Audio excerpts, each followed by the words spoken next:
This is a shocking indictment on the Albanese government on their core election promise. It is what it is at the time. I'm going to show you the proper procedure for twacking down, flushing out, and blasting to smithereens a wheel live wabbit.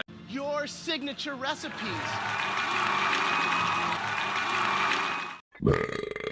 If there was one policy more than any other that won Albanese the election, it was his pitch that going to the doctor would be free. He took out his Medicare card at press conferences, on leaders' debates and in television interviews, waving it around, pledging it was the only card you will need to see a doctor and that you wouldn't need your credit card. It means, of course, that all they need is this little green card. All they need is their Medicare card.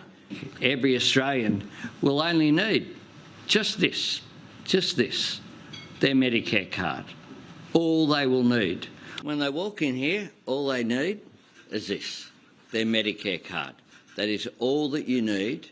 We want people to be able to see a doctor up to 90% and to just need their Medicare card, not their credit card. When a politician makes a commitment before an election, they keep it, and I intend to do just that. What we need as well is to have that certainty. People have made assessments based upon bullshit, and we intend to fulfil that. And we even saw in Parliament just yesterday, Richard Marles also waving around his rainbow flag with his hand on his head, while appearing to be in some kind of back pain.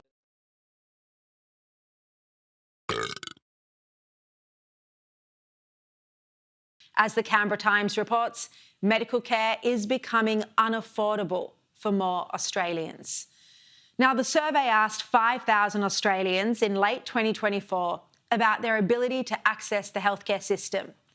And 1 in 10 Australians said they couldn't afford medical care in the past 12 months. My mother dreamt of a better life for me, and I hope that my journey in life inspires Australians to reach for the stars. 49% said that on at least one occasion in the past year, they hadn't accessed healthcare they needed.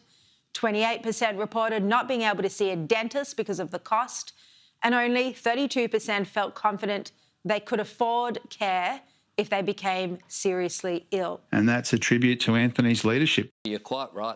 Now, the Consumers Health Forum Chief Executive, Elizabeth Devaney, said that the biggest barrier to getting healthcare was cost, and then followed by the availability of doctors. Australians expect that if they need healthcare, they'll be able to get it. People shouldn't have to prove that they're struggling to get the help they're really eligible for.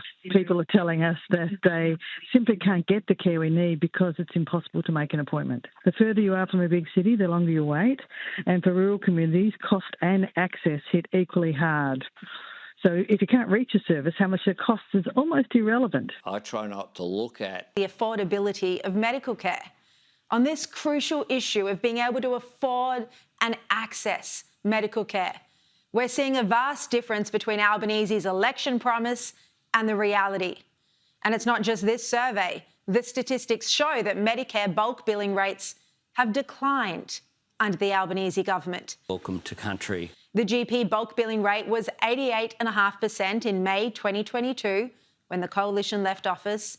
And under Albanese, bulk billing has dropped more than 10% to 77.9%, and that's as of July this year. Out-of-pocket costs for GP visits have also increased to the highest level on record. So that's the difference between the spin of pre-election promises and the lived reality. And the reality is there's been no improvement in bulk billing, and 1 in 10 Australians just can't afford to get the medical care that they need.